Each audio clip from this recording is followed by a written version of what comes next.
ধরে সবসময় আমাদেরকে মনে রাখতে লাগবে গেরুয়া সবার উপরে থাকবে, তারপরে সাদা, তারপরে সবুজ, পরপর এরকম থাকে। কেউ কেউ সবুজটাকে উপরে দিয়ে দেয়, গেরুয়াটা অটোমেটিক নিচে চলে আসে। এটাকে রাখা, এটাকে কোনোভাবেই করা যাবে না। এবং এবং আমাদের জাতীয় পতাকাকে আবার সূর্যাস্তের পরে ওটাকে নামিয়ে রাখতে লাগবে। যদি কোনো বাড়ির উপরেও টাঙানো হয় ওটাকে নামাতে হবে। যেরকম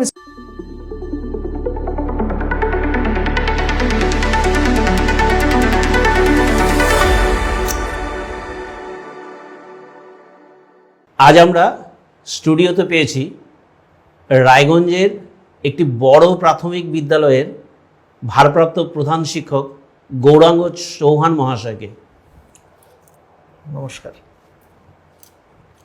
রাজ্য এবং কেন্দ্র দুই সরকারই প্রত্যেক ছাত্রদের এবং পাড়ায় পাড়ায় মহল্লায় মহল্লায় তারা জাতীয় পতাকা তুলে দিচ্ছে ছাত্রছাত্রী এবং গার্জিয়ানদের কাছে।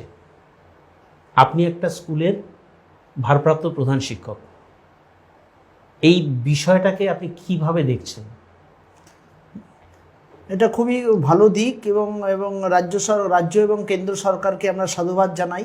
আগস্ট মাস হচ্ছে জাতীয়তাবোধের মাস, আগস্ট মাস হচ্ছে স্বাধীনতার মাস। আমাদের রায়গঞ্জ গার্লস প্রাথমিক বিদ্যালয়ে 2রা আগস্ট আমরা প্রথম পতাকা তৈরি, বাচ্চাদের পতাকা নিজ হাতে গেরুয়া সাদা সবুজ রং দিয়ে সাদা কাগজের মধ্যে পতাকা তৈরি আমরা শিখিয়েছিলাম বাচ্চাদেরকে। বাচ্চাদেরকে যে কর্মসূচি দেওয়া হয়েছে আমাদের শিক্ষা দপ্তর থেকেও দেওয়া হয়েছে, হর ঘর তিরঙ্গা। বাচ্চারা প্রত্যেকে নিজের বাড়িতেও পতাকা তৈরি তৈরি করে নিয়ে আসবে। এবং আমাদের 14 এবং 15 তারিখ বড় বড় প্রোগ্রাম রয়েছে। ছাত্রছাত্রীদের নিয়ে মিছিল থেকে শুরু করে জাতীয়তাবোধ উদ্বুদ্ধ করা, এই কর্মসূচিগুলো রয়েছে। আমরা সবসময় চেয়েছি, আমরা তো শিক্ষক শিক্ষিকারা ছাত্রছাত্রীদেরকে যেরকমভাবে শেখাতে চাই তারাও সেভাবে শিখতে চায়, ভালোবাসে। আমরা যখন প্রথম আমার বিদ্যালয় নাজিরপুরে 2003 সালে জয়েন করেছিলাম, নাজিরপুর প্রাথমিক বিদ্যালয়ে, তখনও 15ই আগস্টে ছাত্রছাত্রীদেরকে নিয়ে আমরা মিছিল করতাম গ্রামের মধ্যে। এখনও সেই মিছিল বহাল রয়েছে এবং তাতে সাধারণ মানুষ থেকে শুরু করে ছাত্রছাত্রী, গার্জিয়ান, অভিভাবক সকলে মিলে একটা আবেগের পরিবেশ তৈরি হয়। এবং জাতীয় পতাকা তো আমাদের খুব গুরুত্বপূর্ণ, এবং এক্ষেত্রে যে কেন্দ্র এবং রাজ্য সরকার যে উদ্যোগ নিয়েছে এটাকে সবাই সাদরে গ্রহণ করছে এবং ভালো লাগছে। বিভিন্ন বিদ্যালয়গুলোতে যেগুলো বন্ধ ছিল বা এই কাজগুলো হতো না, সেগুলোও তারাও করছেন, এটা ভালো লাগছে। ভারী চমৎকার বললেন। আমি যে প্রশ্নের পরে আসছি, প্রথম কথা হলো আপনার বাড়ি রায়গঞ্জে, আপনি নাজিরপুর প্রাথমিক বিদ্যালয়ে শিক্ষকতায় প্রথম কাজে যোগদান করেন, মানে প্রথম স্কুল আপনার, মানে শিক্ষক জীবন শুরু হচ্ছে নাজিরপুরে। তারপরে আপনি চলে এলেন রায়গঞ্জ গার্লস প্রাথমিকে। আমরা শুনেছি এখনও হেডপোস্ট আপনি পাননি, ভারপ্রাপ্ত প্রধান শিক্ষক হিসেবেই খুব সুন্দর চালাচ্ছেন স্কুলটাকে। এইবারে আপনি যদি নাজিরপুরেই থাকতেন, আমরা শুনেছি যে আপনি প্রধান শিক্ষক পদে উত্তীর্ণ হতেন, সেই ক্ষেত্রে আপনি অনেক টাকা, মানে অর্থনৈতিকভাবে আপনি অনেক টাকা লস করছেন। সেই টাকার পরিমাণটা কত? 2003 সালে নাজিরপুরে প্রথম শিক্ষকতা যোগদান করি কাজে। তখন বাচ্চা ছিল, সেই স্কুলে বাচ্চা ছিল তখন 34 জন। মাত্র 2 বছরের মধ্যে পড়াশোনা করিয়ে সেখান থেকে আমরা 264 স্টুডেন্ট করতে পেরেছিলাম। এবং আশেপাশে যে বেসরকারি স্কুলগুলো যে গজিয়ে উঠেছিল সেগুলোকে কিন্তু ছাত্রছাত্রীরা আর যেত না, কারণ যে ধরনের বেসরকারি স্কুলগুলোতে যে ধরনের পড়াশোনা হয় তার থেকে উন্নত পঠন পাঠন। তখন তো আমাদের 3 জন টিচার ছিলেন মাত্র, কিন্তু সিস্টেম আমরা এমন সুন্দরভাবে জেনারেট করেছিলাম যে অল্প সময়ের মধ্যে, তখন স্কুলে ড্রেস দেওয়াও শুরু হয়নি সরকারিভাবে, কিন্তু আমরা গার্জিয়ানদের সহযোগিতা নিয়ে ড্রেসের ব্যবস্থাও সে সময় করে দিয়েছিলাম। একটা উন্নত প্রাথমিক বিদ্যালয় তৈরি করার ক্ষেত্রে যা যা দরকার সেগুলো। তারপরে পরবর্তীকালে 14 সালে আমাদের হেড টিচার সিনিয়রিটি হিসাবে হেড টিচারও আমরা পাই। কিন্তু ততক্ষণে আমি গার্লস প্রাইমারি স্কুলে ড্রাফট টিচার হিসাবে সেখানকার বিদ্যালয়ের টিচার ছিলেন না, প্রচুর স্টুডেন্ট এবং টিচার ছিল না, সেখানে রেগুলার কারিক্রমে পাঠক্রমে খুবই অসুবিধের সৃষ্টি হচ্ছিল। তা আমাকে পাঠানো হয়েছিল এই বিদ্যালয়ের ক্ষেত্রে, এতে যে 6 মাসের জন্য ড্রাফটিংয়ের ক্ষেত্রে ওখানে গিয়ে পঠন ব্যবস্থাটাকে সুন্দর করে দেওয়া যায়। সকলকে টিচারকে আমরা একসাথে করে আমরা টিম ওয়ার্কের মধ্যে দিয়ে সকলকে সাথে নিয়ে যখন কাজ করতে শুরু করলাম, তারপরে হেড টিচারও আমি পেয়েছিলাম ছিলাম পুরনো সার্কেলে, কিন্তু তখন আর হেড টিচারে আর জয়েন না করে জয়েন করতে পারলাম না, কারণ ততক্ষণে আমি এদিকেই চলে এসেছিলাম। তারপরে পরবর্তীতে এতে আমার সাথে যারা হেড টিচার ছিলেন অনেকেই এখনও সেই টার্মটা বেনিফিট ইসে করে প্রায় 6 থেকে 7 হাজার টাকা বেশি পান প্রতি মাসে, 6 থেকে 7 হাজার টাকা। তারপরে পে কমিশন বসেছে, তখন সেই দিনে হয়তো 700 টাকা ইনক্রিমেন্ট ধরেছিল, কিন্তু তারপরে যে এতগুলো বছর চলে গেল, 12 বছরের অধিক হয়ে গেল, সেখানে কিন্তু পে কমিশন এবং পরবর্তীতে পে কমিশনগুলোতেও আমি লস করতে থাকবো, কিন্তু কাজ করার ক্ষেত্রে অনেক অভিজ্ঞতা এবং নতুনভাবে তৈরি করা ছাত্রছাত্রীদের জন্য যেন করতে পারাটাই ভালো লাগে। খুব সুন্দর। এবারে আপনি রায়গঞ্জ গার্লস প্রাথমিকের ভারপ্রাপ্ত প্রধান শিক্ষক। আপনার স্কুলে এই মুহূর্তে শিক্ষক শিক্ষিকার সংখ্যা কতজন? আমাদের স্কুলে শিক্ষক শিক্ষিকা 23 জন এবং ছাত্র 734, এবং রাত্রি 12টা থেকে আমাদের স্কুলের ভর্তির জন্য লাইন দিয়ে থাকে। আমাদের ওখানে যখন পায় না ভর্তি হতে, যারা লটারির মাধ্যমে যে সরকারি নিয়ম রয়েছে সেই নিয়মের মধ্যে দিয়ে ফর্ম ফিল আপ করে লটারির মাধ্যমে হয়, তাতে SC ST OBC CWSN স্টুডেন্টদের যে রিজার্ভ সিট, জেনারেল যে রিজার্ভ সিট, ব্যাকওয়ার্ড ক্লাসে যে রিজার্ভ সিট সরকারি নিয়ম অনুযায়ী, সেই রিজার্ভ সিট পূরণ হয়ে গেলে যখন পায় না, তখন তারপরেই হচ্ছে বাইরের বেসরকারি স্কুলগুলোতে অথবা আশেপাশের স্কুলগুলোতে যাওয়ার চেষ্টা করে। ভারী চমৎকার। ভাবা যায় একটা প্রাথমিক স্কুলে 23 জন শিক্ষক শিক্ষিকা, সেই সঙ্গে হচ্ছে 734 জন স্টুডেন্ট স্ট্রেংথ, মানে এটা রাজ্যে বেনজির ঘটনা। আমার মনে হয় অনেক বিদ্যালয় হয়তো বা রাজ্যের অন্যান্য যে বড় শহরে রয়েছে, কিন্তু আমাদের রায়গঞ্জের মতন একটা মডেল শহরে, জেলা সদরের এত বড় স্টুডেন্ট স্ট্রেংথ নিয়ে আপনারা এত সুন্দরভাবে স্কুলটা চালাচ্ছেন, এটা সত্যি নিঃসন্দেহে প্রশংসনীয়। আরেকটা জিনিস হচ্ছে, আমরা দেখেছি গত বছর আপনি কনভোকেশনের সময় বা স্টুডেন্টদের পাস আউটের পরে আপনারা একটা হ্যাট দেন। সেই কনভোকেশন হ্যাটগুলো কোত্থেকে আনেন এবং তার মানে মূল্যমানই বা কত?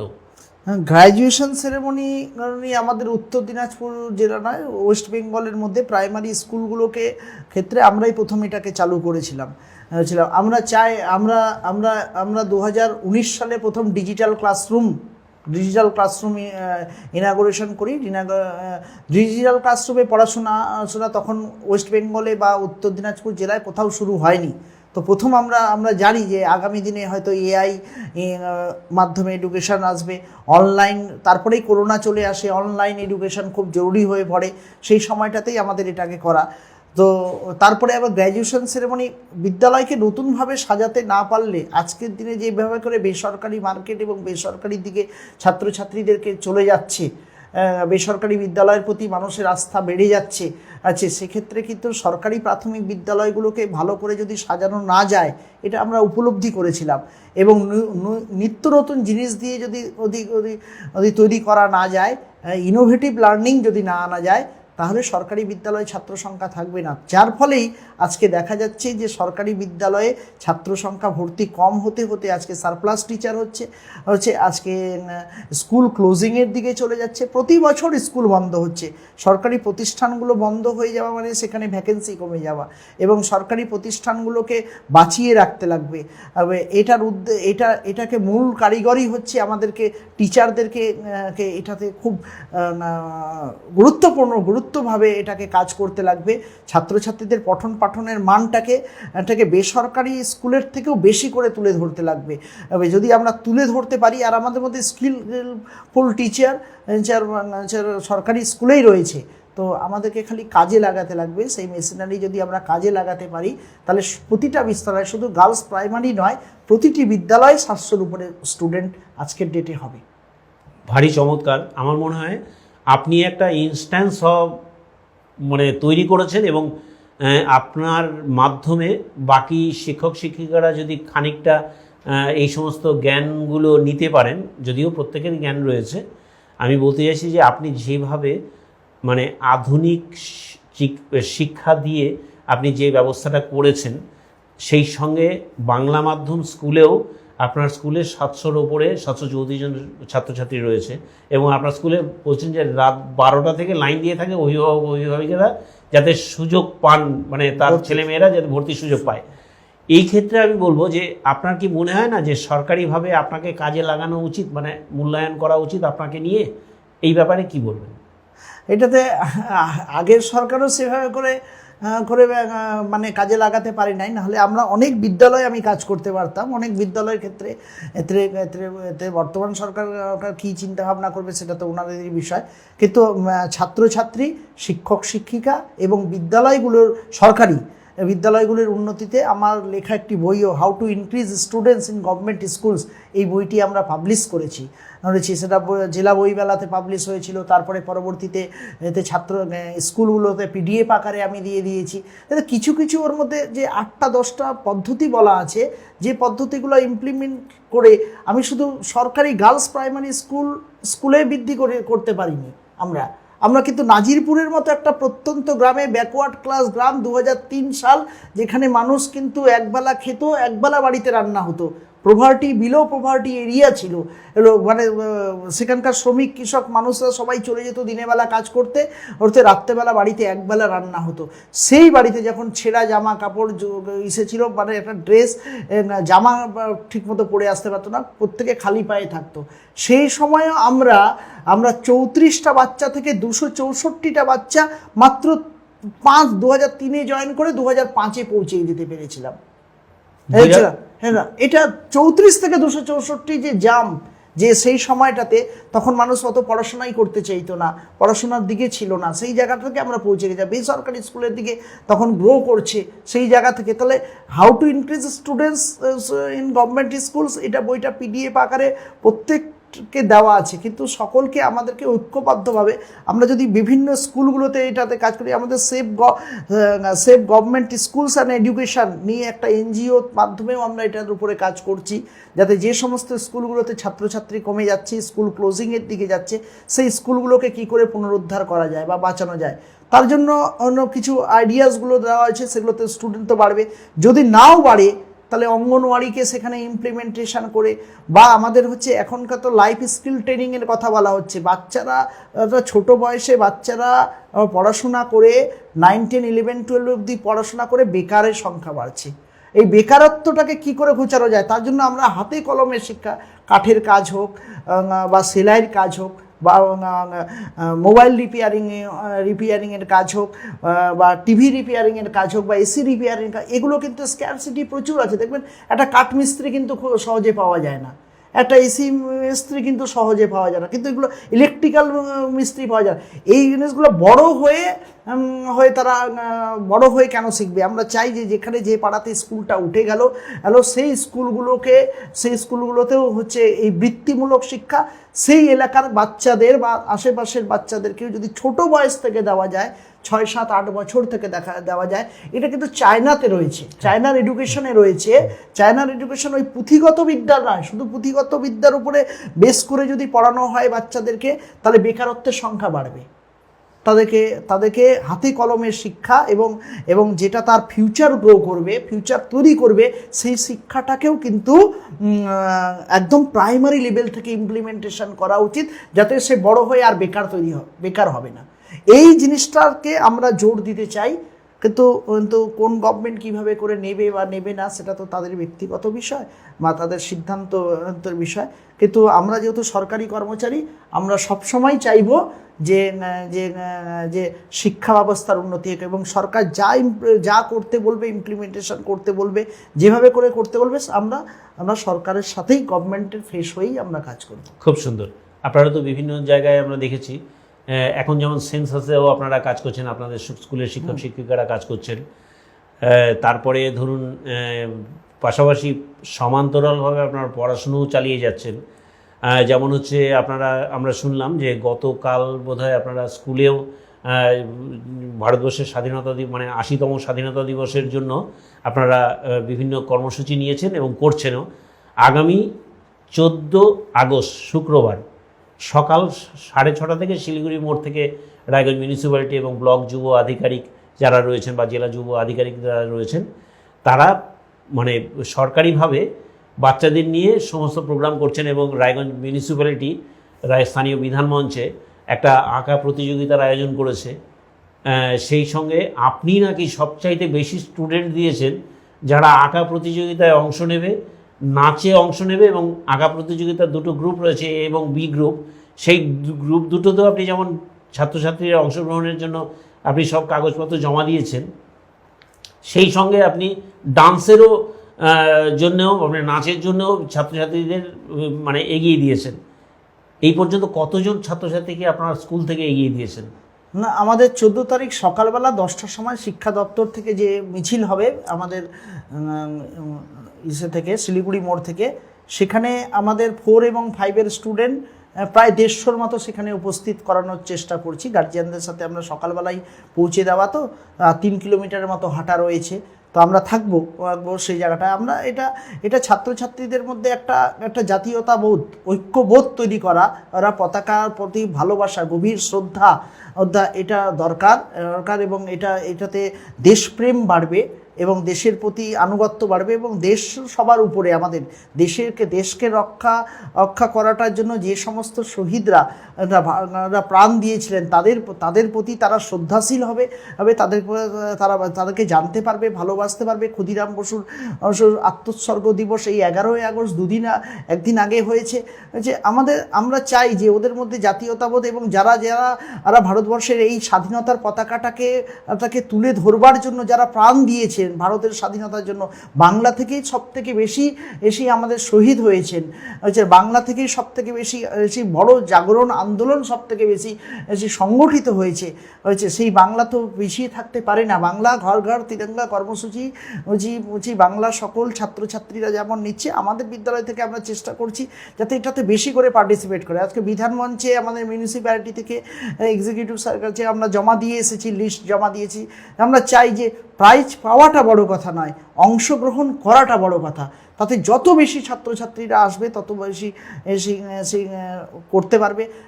সন্ধ্যেবেলা সাংস্কৃতিক অনুষ্ঠানে আমাদের ছাত্রছাত্রীরাই if you love your country just salute your flag এই ইংরাজি গানের উপরে হচ্ছে স্টেজে পারফরমেন্স করবে, নাচ করবে হচ্ছে ক্ষুদিরাম বসুর উপরে অ্যাক্ট বেসড ডান্স, এমনি নর্মাল ডান্স থেকে একটু আলাদা।